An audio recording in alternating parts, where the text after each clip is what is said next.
السلام عليكم ورحمة الله وبركاته. قالوا سبحانك لا علم لنا إلا ما علمتنا إنك أنت العليم الحكيم.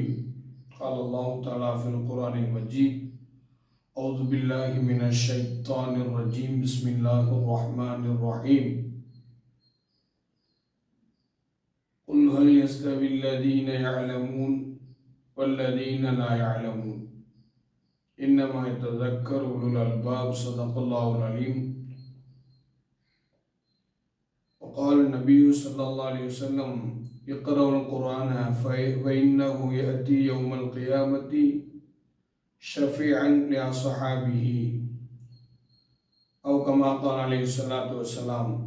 அனைத்து புகழும் அல்லாஹ் ஒருவனுக்கு உரித்தாக. சாந்தியும் சமாதானமும் நபி நாயகம் ஸல்லல்லாஹு அலைஹி வஸல்லம் அவர்கள் மீதும் அவர்களின் குடும்பத்தினர்கள் மீதும் அவர்களின் வழிவந்த சத்திய தோழர்களின் மீதும் குறிப்பாக இந்த உம்மத்தினர்கள் அனைவர்கள் மீதும் என்றென்றும் குறைவின்றி நிறைவாக உண்டாவதாக. கண்ணியமானவர்களே, அல்லாஹு தஆலா தன்னுடைய அருள்மறையம் திருமறையிலே இப்படி கூறுவான்: குல் ஹல் யஸ்தவில் லதீன யஅலமூன் வல்லதீன லா யஅலமூன். நபியே, அறிந்தவர்களும் அறியாதவர்களும் சமமாகுவார்களா என்று நீர் கூறும்.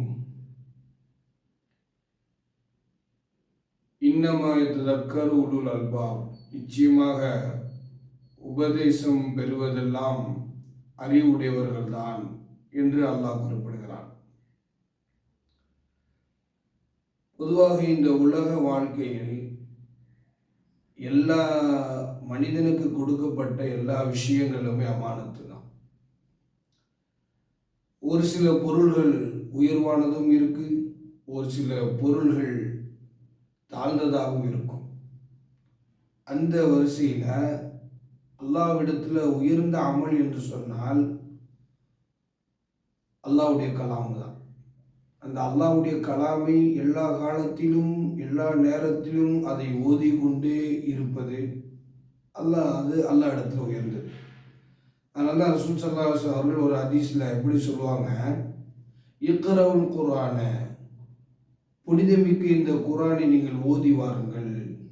ஃபைன்னஹு யதி, நிச்சயமாக அது கியாமத்துடைய நாளில் அது வரும். அந்த குர்ஆன் உங்களிடத்தில் வரும். ஷஃபீஅன், பரிந்துரைப்பதற்காக வேண்டி வரும். யாருக்கு? லிஅஸ்ஹாபிஹி, அதை யார் ஓதினார்களோ அவர்களுக்கு அது என்ன செய்யும்? பரிந்து பேசும் அல்லாஹ் இடத்தில் என்று சொன்னார்கள்.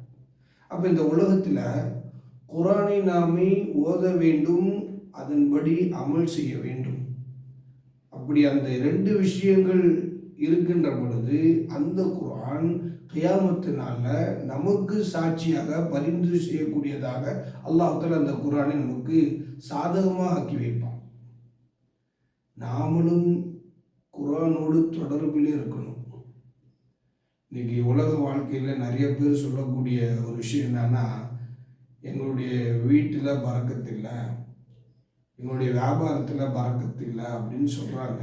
ஆனால் அவங்க இந்த குர்ஆனோடு தொடர்பில் இருக்கிறாங்களா இல்லையா என்று பார்த்தால் இல்லை என்று தான் நாம் சொல்ல வேண்டும். ஏன்னா எந்த வீட்டில் சூரத்துல் பக்கரா ஓதப்படுகிறதோ அங்கு ஷைத்தான் என்ன செய்வான்? ஓடி விடுகிறான். அதிலும் குறிப்பாக பெருமானார் ஸல்லல்லாஹு அலைஹி வஸல்லம் ஹதீஸில் எப்படி சொல்லுவாங்க: ஒவ்வொரு பொருளுக்கும் ஒரு சிகரம் உண்டு, அது எல்லாவற்றுக்கும் மேலாக உயர்ந்து இருக்கும். புனித குர்ஆனின் சிகரம் சூரத்துல் பக்கரா என்று சொல்வார்கள். அந்த சூரத்துல் பக்கராவில் அனைத்து ஆயத்துகளின் தலைமையான ஒரு ஆயத்து இருக்கு. அந்த ஆயத்துல் குர்சி என்று சொன்னார்கள். ஆயத்துல் குர்சி ஓதுவதனால அதில் நிறைய பிரயோஜனங்கள் இருக்கு, நிறைய பரக்கத்து ஹைராத்துகள் அனைத்துமே அடங்கியிருக்கு. அந்த ஆயத்துல் குர்சி எந்த வீட்டில் ஓதப்படுமோ அந்த வீட்டில் ஷைத்தான் இருந்தால் உடனே வெளியேறி விடுவான் என்பதாகவும் பெருமானார் ஸல்லல்லாஹு அலைஹி வஸல்லம் அவர்கள் சொன்னதாக ஹஸரத் அபூ ஹுரைரா ரலியல்லாஹு அன்ஹு அவர்கள் அறிவிக்கிறார்கள்.